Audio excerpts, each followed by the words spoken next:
Que Deus possa estar com cada um de nós nessa manhã, que o Espírito Santo possa atuar na nossa mente e no nosso coração agora, no estudo da palavra de Deus. Bom, irmãos, como nós vamos ler o Espírito de Profecia agora, vamos estudar aqui esse livro, eu queria começar com o texto da Bíblia. Está lá em Josué 24, verso 15. Mas, se vocês não quiserem servir o Senhor, escolham hoje a quem vão servir. Se os deuses a quem os pais de vocês serviram do outro lado do Eufrates, ou os deuses dos amorreus em cuja terra vocês estão morando. Eu e a minha casa serviremos ao Senhor. Então, essa é uma decisão que Josué tomou para a vida dele. Ele decidiu servir a Deus juntamente com a sua família. Então, o capítulo de hoje vai falar justamente sobre isso, uma decisão que eu preciso tomar e que a minha família também precisa tomar junto comigo. Então, vou aqui compartilhar a tela. Vamos aqui para a primeira parte, que é a comunhão pessoal. O que é que Ellen White fala sobre isso, sobre a comunhão pessoal? Logo no começo do capítulo 8, ela já diz o seguinte, que o nosso serviço só é aceitável a Deus se nós dermos o nosso melhor. O que significa isso? Significa que Deus, ele nos dotou de dons e habilidades, de talentos, e ele tem o total direito de chegar para nós e dizer, olha, eu lhe dei isso, o dom de pregar, o dom de cantar, o dom de fazer isso e aquilo, e eu quero que você use isso para mim. Então, Deus merece o nosso melhor. Deus merece que a gente use o que a gente sabe fazer de melhor para Ele. Como ela diz, nós somos árvores plantadas no jardim de Deus. Deus pode chegar em nós e pegar o fruto que Ele quiser, porque nós pertencemos a Ele. Então, Deus aceita o nosso melhor. O nosso serviço para Deus tem que ser o melhor que nós podemos oferecer. E aí, a partir disso, nós temos que fazer um exame de consciência de como é que vai o nosso coração. Em que estado se encontra o templo do nosso coração para Deus? Será que ele está o trono do nosso coração está arrumado, está apropriado para Deus reinar? Ou ele está um lugar bagunçado, um lugar sujo, cheio de lixo? E é preciso que Jesus entre no templo do nosso coração e faça o que ele fez no templo lá de Jerusalém. Limpar tudo que está bagunçado e deixar um lugar apropriado para ser uma casa de oração. Então, essa é uma pergunta que a gente tem que fazer todos os dias na nossa vida. Em que estado se encontra o templo do nosso coração? Para que Deus possa reinar. E aí vem a pergunta, o que é que acontece na vida de uma pessoa quando Deus reina no coração dela? Primeiro, a pessoa se comunica com Deus todos os dias. E qual é o resultado de uma comunhão com Deus todos os dias? Quando eu tenho comunhão com Deus, Deus me diz todos os dias o que eu preciso fazer para aquele dia, para onde eu devo andar, com quem eu devo falar, a maneira como eu devo proceder. Então, Deus me dá as orientações para aquele dia, quando eu tenho comunhão com Ele. E aí, quando eu saio para o dia com as orientações de Deus, o que eu devo fazer para aquele dia, então, meu comportamento ele é dirigido pela minha mente, pela minha razão, porque a minha razão vai estar atrelada à vontade de Deus. Então, então, as minhas emoções, o meu coração vai estar controlado e a minha mente vai estar me dirigindo, porque a minha mente agora está aliada à vontade de Deus. E aí, a partir disso, com a minha mente alinhada a Deus, eu passo a ter um senso de missão. Eu passo a enxergar que em qualquer lugar onde eu estiver, eu estou cumprindo a missão. Eu estou como missionário em qualquer lugar, que as pessoas precisam conhecer a mensagem. Então, Ellen White fala que quando um homem ou uma mulher é dirigido por Deus, acontece isso na vida dele. E o contrário também é verdade. Quando eu não tenho comunhão com Deus, quando eu não me comunico com Deus para o dia de hoje, eu já não tenho as orientações dele para o dia de hoje. Então, eu vou falar errado, eu vou andar errado, eu vou ir para lugares errados. Por quê? Porque eu deixei de ter a orientação de Deus para o dia de hoje. Por isso que muitas pessoas terminam o seu dia cansadas, frustradas, desanimadas. Por quê? Porque não receberam a orientação de Deus, as diretrizes de Deus. E aí o comportamento dela não vai ser mais dirigido pela razão, mas pelas emoções. Ela vai deixar os sentimentos, os impulsos tomarem conta dela. Ela vai agir não de forma racional, mas de forma sentimental. E com isso, elas perdem o senso de missão. O que significa isso? Que elas vão olhar para as outras pessoas e não vão enxergar nelas pessoas que precisam de salvação. Elas vão perder o senso de missão. E aí, com isso, elas acabam atrapalhando a obra de Deus e não ajudando. Então, ela diz, nessa parte de comunhão pessoal, Ellen White fala justamente sobre isso, que nós devemos nos comunicar com Deus sermos dirigidos pela razão para que possamos ter o senso de missão. Então, ela fala várias vezes ao longo do capítulo sobre isso. Mas, além da comunhão pessoal, Ellen White também vai falar sobre a importância do culto familiar. O quanto o culto familiar é importante na nossa caminhada para o céu. Olha só, uma coisa que eu destaquei aqui, que eu quero ler, está aqui na primeira página do capítulo 8, que diz o seguinte: o altar da família está erguido entre vocês? De manhã e à tarde, vocês reúnem em torno dele os filhos, apresentando o seu caso a Deus? Então, por que o culto familiar é importante? Porque ele prova que a religião envolve tudo na vida. Ou seja, as pessoas têm uma ideia errada de que a religião é só na igreja. Inclusive, tem aquela piadinha que as crianças contam, né? Que oração é só na igreja. Isso revela um problema que está intrínseco nos adultos e nas crianças, de achar que religião é uma área separada da vida, mas não é. A religião não é uma prateleira de um armário, ela é o armário todo. Tudo que nós fazemos envolve a religião. Então, o culto familiar faz com que a experiência da igreja possa ser sentida em casa.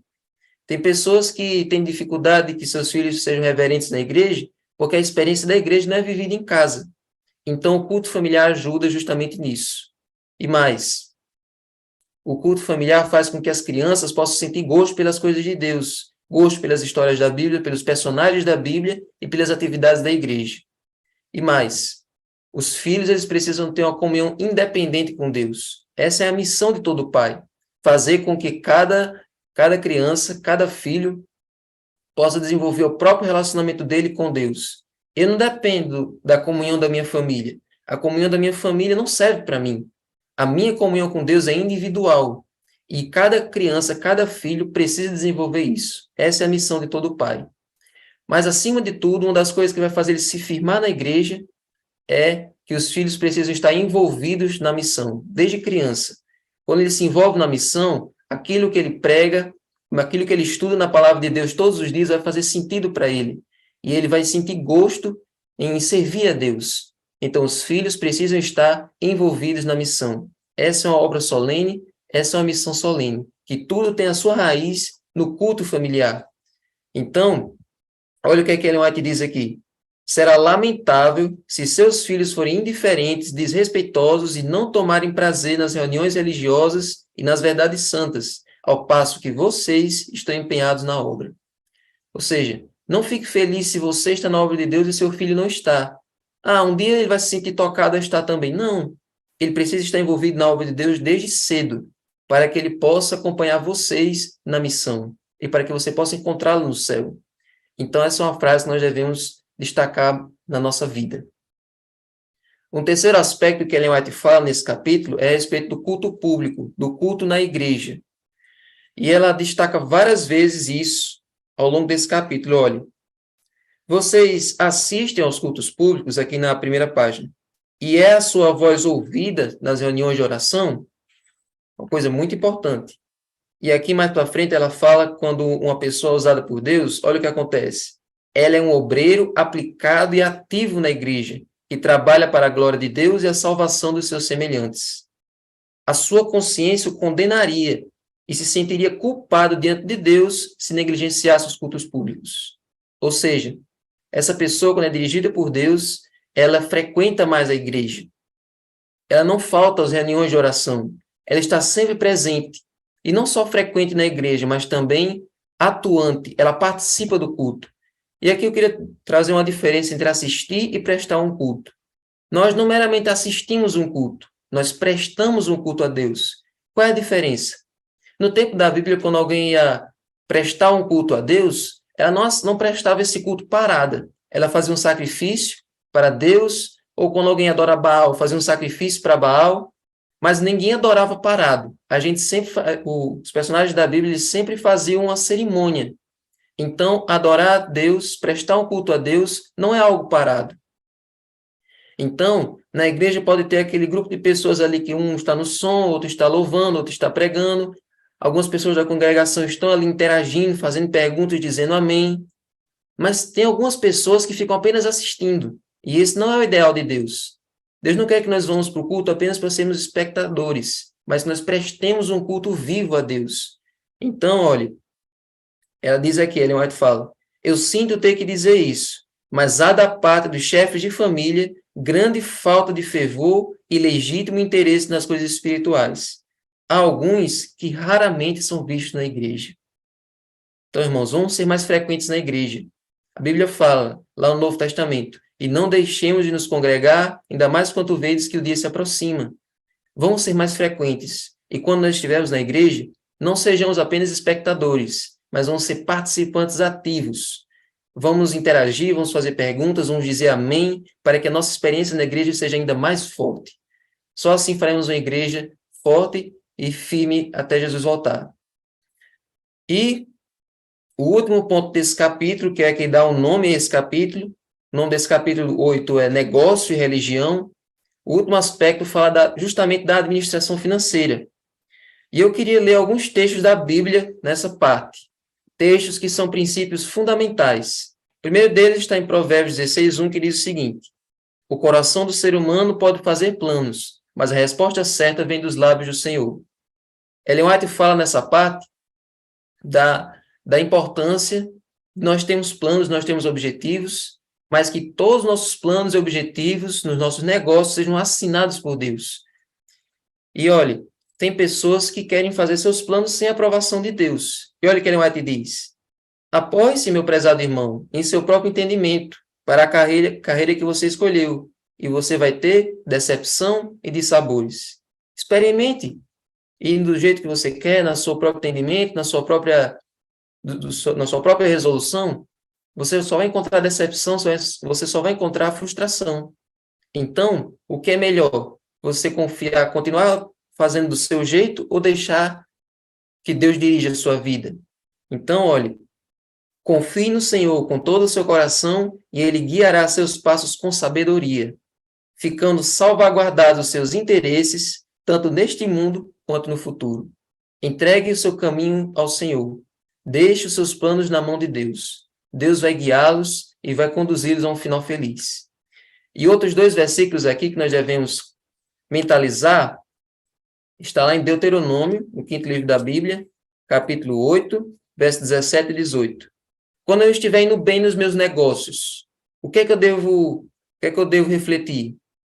Versos 17 e 18.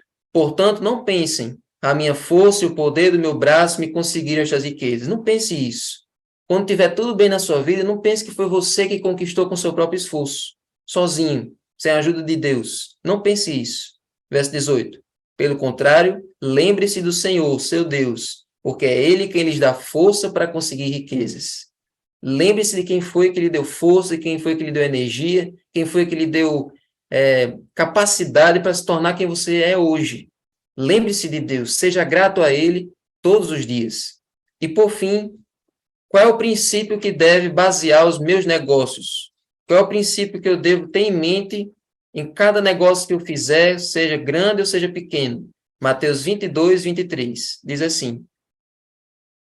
Mateus capítulo 22, verso 23. Aqui Jesus está repreendendo os escribas e fariseus hipócritas. Por quê? Porque eles davam o dízimo da hortelã, do endro e do cominho e desprezavam os preceitos mais importantes da lei, a justiça, a misericórdia e a fé. Eles deviam fazer aquelas coisas, dar o dízimo e a oferta, sem omitir a justiça, a misericórdia e a fé. Então, olha, seja no dízimo e oferta, seja em qualquer outro negócio da vida, em qualquer outra área da sua vida, o princípio que deve dominar é o amor a Deus e o amor ao seu próximo.